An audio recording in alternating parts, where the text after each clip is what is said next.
Débat, sénatrice Beauvais. Merci, Madame la Présidente. Honorables sénateurs, premièrement, je souhaite un bon 150e anniversaire à tous les Manitobains et je les félicite de leur réalisation dans les domaines de la médecine, de l'agriculture, de l'ingénierie, de l'architecture, de l'éducation, de l'aéronautique, de l'athlétique et tant d'autres domaines. Quant à moi, j'ai connu une carrière très dynamique dans les arts et l'université au Manitoba. Je remercie le sénateur Plett d'avoir lancé cette interpellation et je le remercie ainsi que la sénatrice Galmier de leur résumé de l'histoire du Manitoba. Vous ne serez pas surpris d'apprendre que ce soir, je vais parler de l'aspect créatif du Manitoba. Et je parlerai donc du Centre des Arts qui est ma province depuis une centaine d'années et qui le sera dans les 100 ans à venir. Comme vous le savez, mon bureau, je l'appelle le Mini Manitoba. On y trouve des publications sur le Manitoba, des œuvres d'art du Manitoba. Je dois dire que je suis très fière d'être la première personne de ma famille née au Canada et je suis très fière d'être née au Manitoba. Ma famille vit au Manitoba avec fierté. Mon père était historien. Il s'est intéressé aux journaux du 18e siècle de Samuel Hearne, où les cris, les Dénés et d'autres se réunissaient sur la rivière Churchill. Toute ma famille de sang et d'alliance s'enorgueillit de l'histoire du Manitoba. Un de mes ancêtres a en fait rassemblé l'archive, la plus grande collection archivistique du Manitoba au monde. Un autre de mes ancêtres a été député à la législature provinciale pendant 4 mandats. Il a ensuite été lieutenant-gouverneur du Manitoba. En 1970, le centenaire du Manitoba, je suis retournée au Manitoba comme jeune curatrice de la Winnipeg Art Gallery. J'ai été directrice de l'exposition sur le centenaire du Manitoba.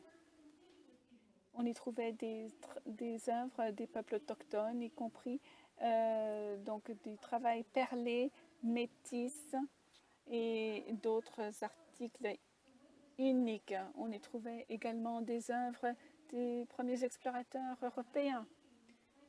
On y trouvait également l'œuvre du premier artiste officiel du Manitoba, Peter Rindesbacher, qui était originaire de Suisse. Lui et sa famille pensaient arriver à la Nouvelle-Orléans. Rindesbacher est tout de suite tombé amoureux du Manitoba et son travail a changé du tout au tout.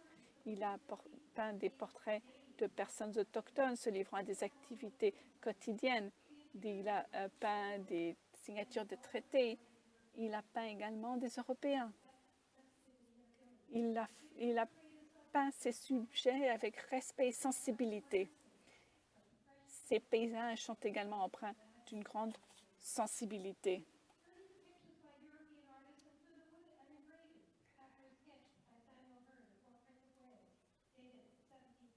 Les œuvres européennes les plus anciennes remontent à 1769, mais bien d'autres œuvres d'Européens ont suivi. Un grand nombre d'artistes en fait faisaient partie d'expéditions d'exploration.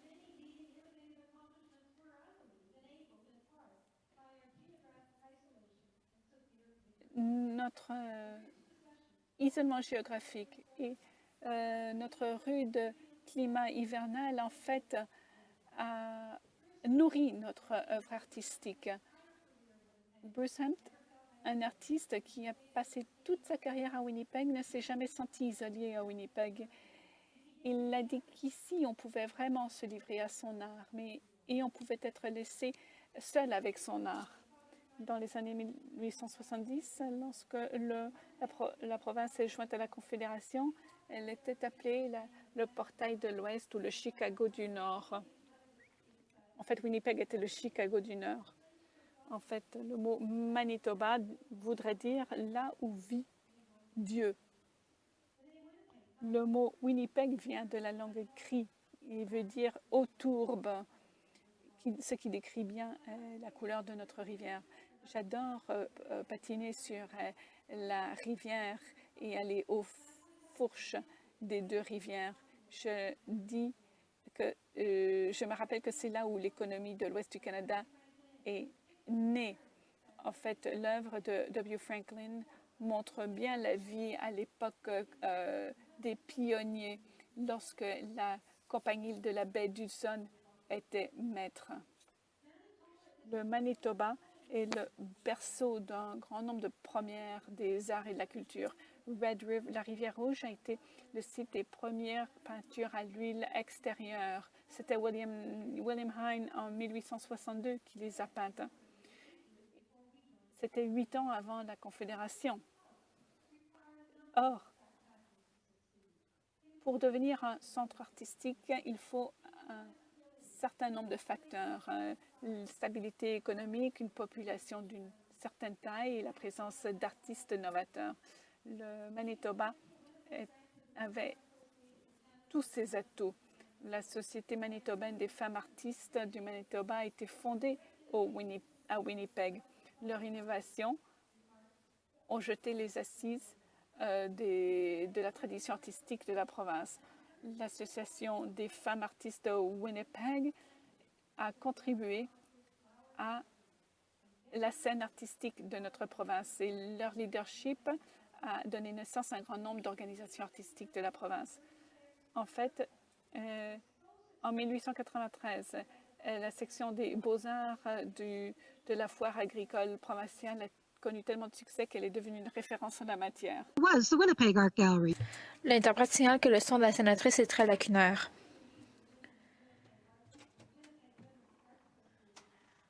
Avec l'Association des artistes féminines, on a présenté diverses expositions. Il y a un nouveau centre d'exposition qui va ouvrir incessamment. Ce sera un centre pionnier pour partager l'art et les recherches importantes des artistes. Mais les programmes vont être... en fait, on va avoir besoin d'une meilleure connectivité à large bande pour ces programmes. Richard Booker a travaillé en théâtre à Nipawin.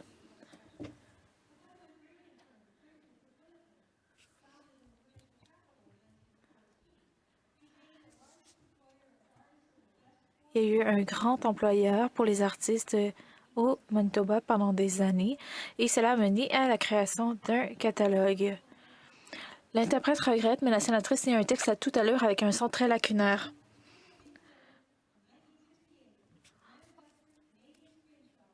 En 1968, un centre a été créé pour avoir des liens entre des studios au Québec et à Terre-Neuve. L'interprète signale que la collection de la sénatrice s'interrompt. On s'attend à ce qu'il y ait un catalogue incessamment. Les collecteurs d'art, les écoles d'art, les artistes ont créé le phénomène dit l'effet de Winnipeg, et ce, à l'échelle du pays. Il y a eu des révolutions au Manitoba dans la fabrication de l'art. Il y a eu la création dans toutes sortes de secteurs créatifs et artistiques. Les arts visuels, entre autres, les limites dans le secteur ont été repoussées par un artiste en particulier qui a reçu l'Ordre du Canada. Il y a une œuvre d'une jeune fille en particulier qui interagit avec les visiteurs d'un centre d'exposition. Ils prennent les photos des visiteurs et ensuite c'est exposé sur le mur. Il y a maintenant aussi certains qui se penchent sur l'intelligence artificielle. De plus en plus, il y a des liens entre la science et les arts dans notre province. Nous travaillons aussi avec certains experts, dont une en particulier qui, pendant des décennies, s'est concentrée sur le travail des abeilles. Cette experte travaille avec divers intervenants pour éviter que les abeilles disparaissent.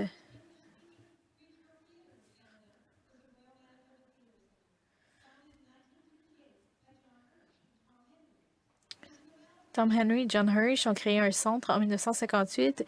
C'était un théâtre. Le théâtre a commencé dans les salons à Winnipeg. Il y a eu beaucoup de collaborations entre tous les artistes, les musiciens, les danseurs, les écrivains, et ça a été inspirant d'être témoin de cela. Et c'est encore visible désormais lorsqu'on assiste à des spectacles. Au Manitoba, on a eu la première compagnie de danse contemporaine aussi. Une association a été créée par Rachel Bond en 1964 et cette association a performé au Canada et aux États-Unis. La danse est essentielle dans le milieu artistique de Winnipeg. Il y a entre autres une compagnie de ballet qui a été créée il y a plus de 50 ans et c'est l'une des compagnies de ballet les plus prolifiques encore aujourd'hui.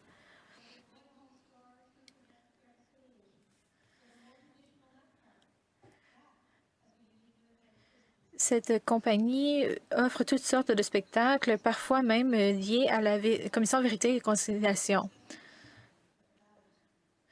Je me souviens, autrefois, j'étais une étudiante en ballet. J'ai étudié le ballet, mais je n'étais pas très... Je n'ai pas été couronnée du succès, disons. Nous sommes très fiers de nos créateurs. Les écrivains manitobains sont très forts. Marianne Thames, une écrivaine extraordinaire, Carol Shields, Gabrielle Roy, une franco-canadienne, et Margaret Lawrence. Dorothy Livesey-Two, qui est une poète, a été célébrée un peu partout. Nous avons des réalisateurs de cinéma, des créateurs de cinéma, nous avons des violonistes qui sont réputés, des compositeurs, Glenn Byrne, entre autres, Sarah Noble, Rémi Bouchard. Nous avons des musiciens de jazz réputés. Nous avons des artistes visuels qui ont fait des tournées mondiales. Nos artistes méritent les éloges. Ian Rodge, Kelsey Adams méritent des honneurs. Nous avons toutes sortes de traditions manitobaines. Nous avons Peter Hunter, notre directeur de notre centre des arts, et manitobain. Il a grandi près d'où j'ai grandi. Le Collège d'agriculture est maintenant l'Université du Manitoba. L'École des arts à Manitoba a été fondée en 1913 et il y a encore bien des activités là-bas. Beaucoup d'artistes obtiennent leur formation là-bas. Il y a aussi une faculté de musique. Les étudiants en arts reçoivent divers prix. Idem pour un certain nombre de professeurs qui ont été récompensés. À Saint-Boniface, entre autres, les arts ont été très importants pour la guérison pendant des décennies. Je pourrais poursuivre longtemps, mais vous comprenez mon point. Le Manitoba comprend toutes sortes d'activités culturelles. C'est une province pionnière qui, dès le départ, a accueilli bien des immigrants. Je pense aux Écossais, à Red River. Les Philippins ont contribué grandement au tissu social de notre province. Il n'y a pas de pays qui ne soit pas représenté au Manitobain, je le crois bien.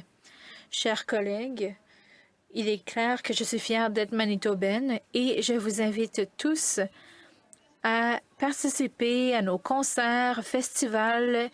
Venez voir nos spectacles, nos expositions dans les musées. Ce serait mon honneur de vous accueillir.